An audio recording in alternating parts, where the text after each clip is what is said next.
area, so you can't hide here. Why can I not? It's a private car park, sir. It's a public car. Public area. Okay, first of all, can you identify yourself properly for me? Police officer. Okay, yep. But who are you? I'm asking you to leave a private area. I'm asking you to identify yourself properly. I'm asking you. If you identify, then we'll engage. Okay, I'm Sergeant Brown. Thank you. From Shelburne Police Station. My column number is 2374. Thank you very much, Sergeant. You're in a private car park. Okay, so what says that I can't? What says that I can't come here? This is a private car park. It doesn't say private. Excuse me, I'm asking you to leave. It doesn't say private. Okay, I'm asking you to leave a private car park. Okay, it's public property. No, it's not. Yes, it is. Who pays for it? This is a police station. Who pays for it? For private police vehicles. No, it doesn't say that. Police personnel. It doesn't say that. Okay, I've broken no laws. Okay. I've broken no laws. Okay, I'm asking you to leave the police station. But I've broken no laws. Okay, it is a You're public. trespassing. No, I'm not trespassing. You are trespass trespassing. is civil. Okay. Trespass is You're civil. creating a breach of the peace, which you can be arrested for. Okay, so where's the member of the public? Excuse me. Okay, there is no member of the public, so it can't be breach of the peace. Excuse me. From the very beginning, the sergeant takes an aggressive approach and makes a weak legal claim by saying the car park is private. However, there is no clear sign, barrier, or lawful instruction showing that public access is restricted. Police officer cannot simply declare a publicly accessible area private because they say it is. If an area is open to the public and there are no clear restrictions, the auditor has a reasonable basis for being there and recording. The sergeant then goes further by claiming that the auditor is causing a breach of the peace. That is a serious allegation. But the auditor asks a simple question: where's the member of the public? That question gets to the heart of the issue. A breach of the peace generally requires an actual or imminent risk of violence or serious disturbance. Here, there is no member of the public being threatened, alarmed, or provoked. The tension appears to be coming from the sergeant himself. You are in a private police station, car park. No, I am not in a private car park. I am not in a private car park. If you can then show me which law that is. No, I'm. Okay. If you show me the law, I will gladly move. Okay. That's not a problem at all with me. Okay, I'm asking you to move, and I'm telling you, you're creating a breach of the peace by being here. What breach of the peace? What breach of the peace? There is no member of the public here. You'll be arrested for a breach of the peace, and you will be removed. There is no member of the public here, sir. Okay, so as I said to you, if you can tell me which law it is, okay, to do with breach of the peace, then I will actually deal with that.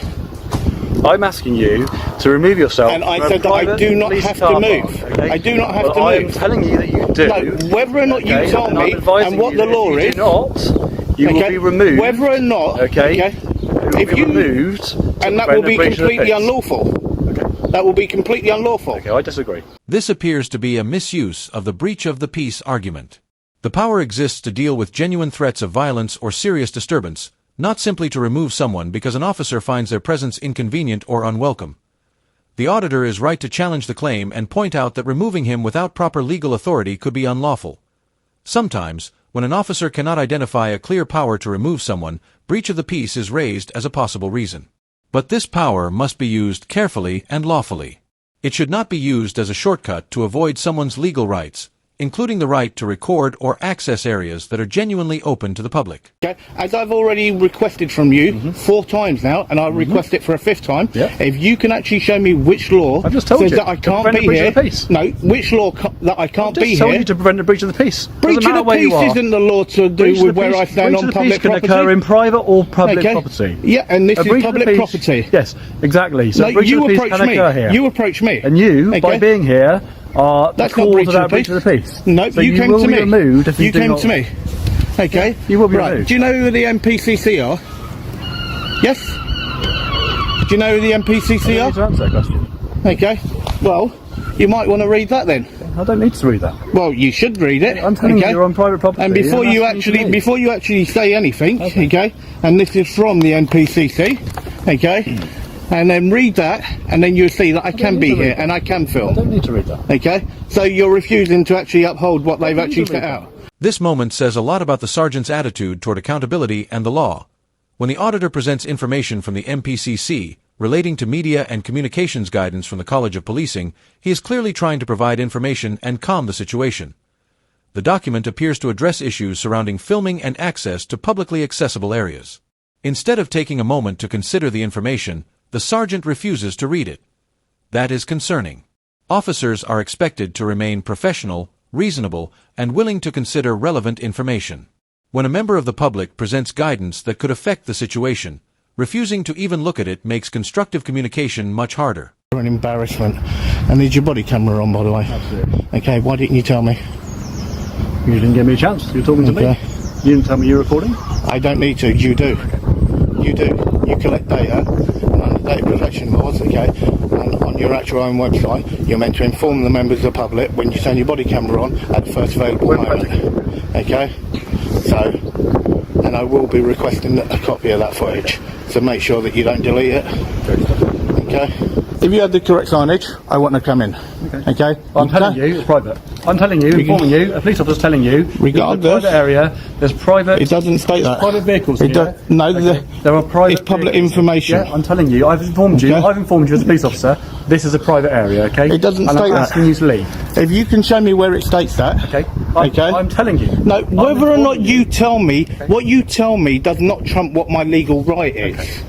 No, I'm asking okay, and it doesn't trump what my legal right is. If you remain here, you'll be removed. Okay, by who? By myself. By who? By myself. Okay, and I told you, if you touch me, it will be unlawful. Okay. The sergeant repeatedly says, as a police officer, I'm telling you it's private, as though his position alone is enough to settle the matter. But being a police officer does not automatically make an area private. If a location is genuinely restricted, there should normally be a clear basis for that restriction, such as signs, physical barriers, or a lawful direction supported by the relevant law. This attitude is more than dismissive. Policing in a free society depends on law, accountability, and clear justification, not simply rank or authority. Officers should be able to explain why they are taking action and identify the legal power they are relying on. Simply saying, "I'm a police officer," is not a substitute for explaining the law. Okay, that's why I've just walked back there to double check for signage. You do not have any signage at all that states private. I'm informing you. You informing me saying private. Okay, I can tell you. Okay, I'm the Prime Minister. Okay, and it makes no difference what I say because there's no way of actually backing that up. I'm telling you, by your presence here, you're creating a breach of the peace. Okay? I'm not creating that breach of the peace. For which you can be arrested. Who approached who? Who approached your who? Presence here. No. No. Because if you weren't here, approached who? If you weren't here, I wouldn't Well, you don't have to be here. I do. No, you do you're not. In a private police area.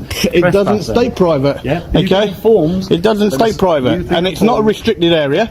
It's not a restricted area because there's no barriers or nothing. Okay. So there is nothing there. Good afternoon, sir. How are you? Yeah, I'm alright, thank you. Good. So you know I'm recording. No worries. Thank you very much. Can you just identify yourself properly for me, please? I can say I'm Richard, PCSO 5992. Thank you very much, sir. Okay. So, what are you I'm just filming a public building. Okay, you know who the MPCC are, yeah? Okay. Yeah. So, are you fully aware of what they do? Well, let's see. You can have a look at the letter. Yeah, please do. Fine. Please do, and I'm glad that you did, okay? And it's good that a PCSO has actually taken that up, okay? When you've got an actual sworn constable there, that wouldn't actually take that to actually have a look. Oh, I can always, you can always read things. I mean, Yeah, no, by all means. That's why I carry that on me, and that's the reason why the MPCC actually got involved, is because we have the right to actually do this. And that's why I would say thank you to you for actually taking that and actually having a read of it. And you can see how important it is to actually have documents like that on us. When the PCSO steps outside, he immediately does what the sergeant failed to do. He calmly tells the auditor that he is recording with his body-worn camera and properly identifies himself. That simple approach makes a huge difference. When the auditor asks whether he knows what the MPCC is, the PCSO does not become defensive or dismissive. Instead, he says, "I can have a look at the letter." That shows a genuine willingness to listen and understand the situation. This is how these encounters should be handled, with professionalism, openness, and respect. While the sergeant relied heavily on his position and refused to engage with the information, the PCSO shows a much more constructive mindset. So far you've come up to me, you've been very professional, okay? Yeah. You could see what I was doing, okay? I stated you know who the MPCC are, you said yes, I've shown you that document, okay? And you're listening and you're being reasonable with the actual conversation. Yeah. Now, you've decided to actually come up and actually engage and actually have a face-to-face intelligent conversation. Yeah. Whereas that sergeant came out, was very rude, very aggressive. Sergeant, if I get an apology, I will make my way.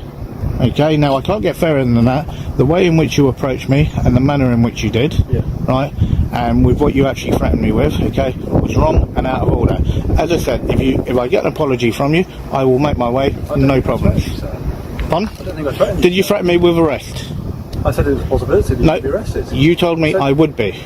If you, Okay, which is a threat. You're in a private police car park. It's not. There's no sign that states Right private. of access is not granted. Well, no, there is no implied right of access. Well, under Section 33 of the Criminal Justice Act of 1972, okay, I have the right of access. The sergeant's claim that there is no implied right of access may reflect the police's internal expectations for the site. However, simply saying that does not automatically make an otherwise open area private. You cannot normally wait until someone has entered an openly accessible space and then simply declare that they were never allowed there. The auditor also raises Section 33, arguing that publicly accessible areas can remain open to members of the public unless access has been clearly restricted or lawfully withdrawn. The key question is whether the auditor was actually given a clear and lawful direction to leave, or whether the area was clearly marked and secured as restricted. If there were no clear restrictions, the sergeant's claim that the area was private becomes much harder to justify.